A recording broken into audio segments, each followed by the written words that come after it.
the POS systems have to be able to transmit an indication with a drug and be able to have that configurable at the payer level to make sure you get paid properly.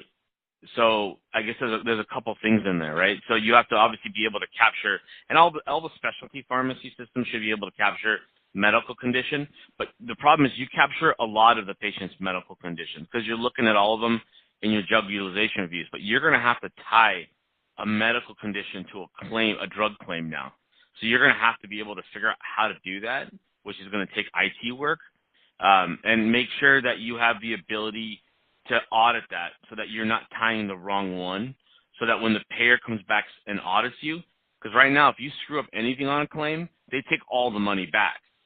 And right now that's a killer for a lot of the pharmacies when this happens. So you not only have to figure it out and how to set it up, you have to make sure you have an audit capability in place to make sure you're not violating that requirement, since your reimbursement could be variable on the product. Okay. And then we also, the third thing, sorry, just because you asked me for a few, is we support the patient in their financial burden, because we look at copay assistance opportunities for them. So it's going to be more difficult for us to do that if there's indication-based pricing, because then copay support may have variability with it too.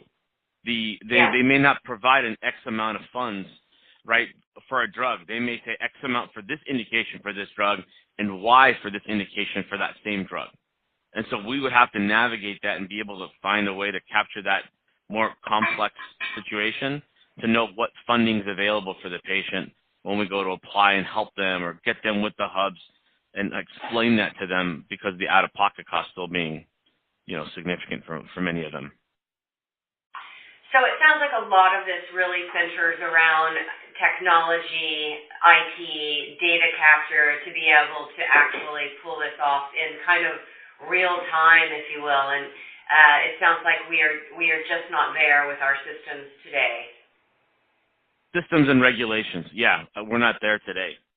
Because the services aren't going to change, right? I mean, you still have a patient at the end that's going to get a drug, and for specialty pharmacies, our job is for compliance and adherence, in my opinion, right?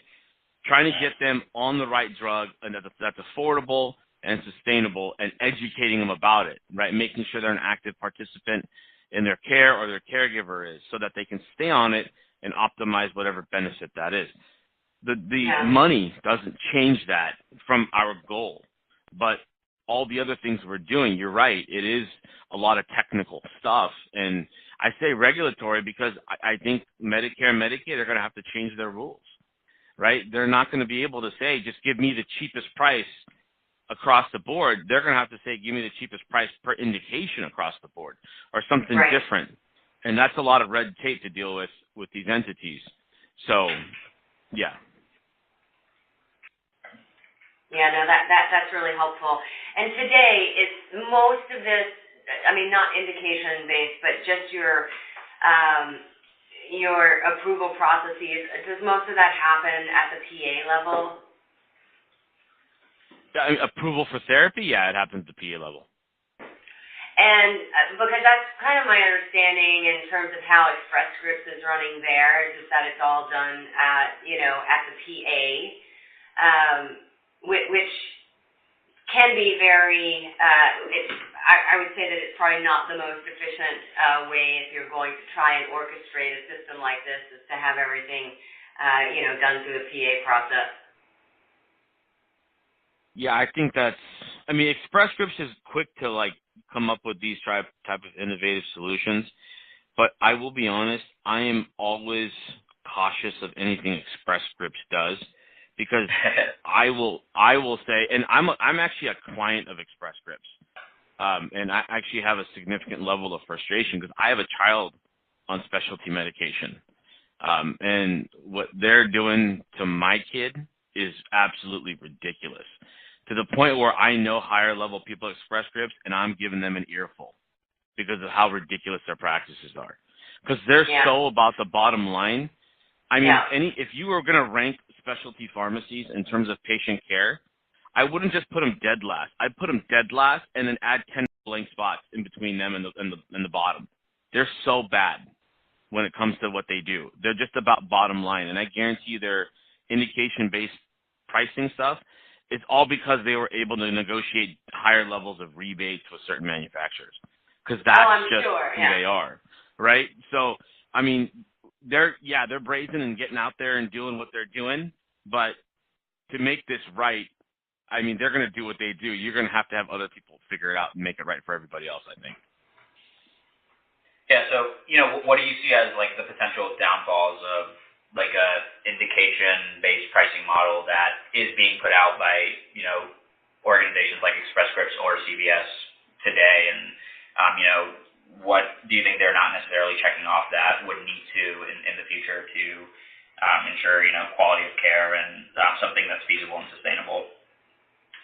Well, I mean, I think that you're going to have, in order to make this really work right, you're going to have to work or have entities do this that aren't owned by a PBM. The pharmacies aren't owned by a PBM, because you can never dissociate that interest that they already have into it.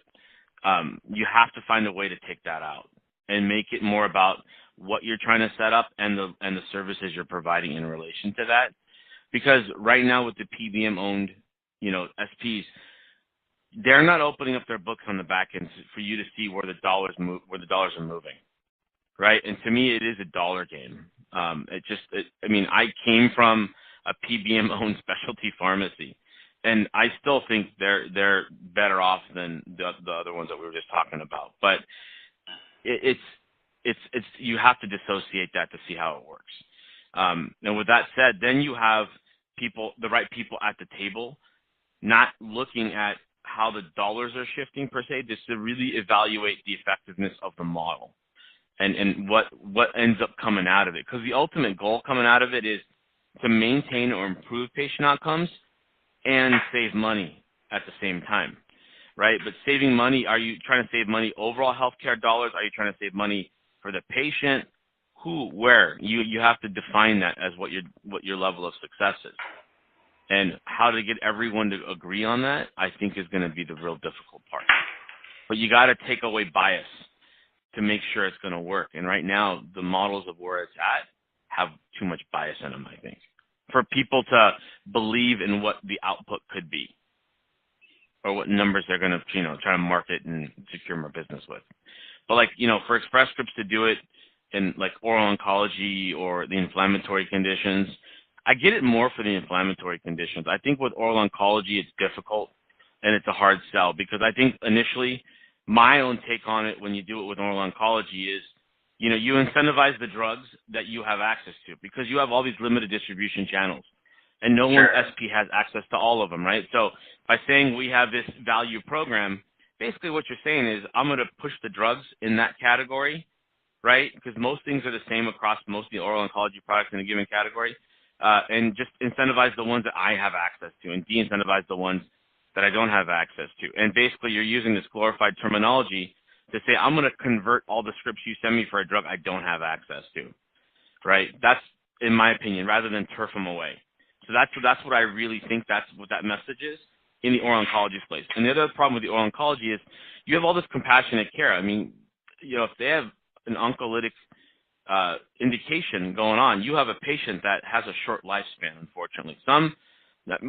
Short's relative. It could be short years, it could be short months. It's still shortened, right, because of the detriment of what you're dealing with. Whereas inflammatory conditions, I like the idea of doing indication-based pricing there, because there's a lot of competitive products in that space, and you have orals, you have injectables, so you have the right level of variability. And because they're all over the place, you can have them compete and really start driving things down. But those patients tend to live a lot longer. You can see the benefit longer in those patients to really understand, are you going to derive whatever you define as a benefit or success from that model or not? So I'm more curious to see how that's done now before you try to extrapolate it to everything else. Okay. And what would it take to get something like this in the oral oncology space moving forward? Is it obviously like you're dealing with the same type of patient profile and lower lifespans and less of a chronic condition like immunology. But do you see like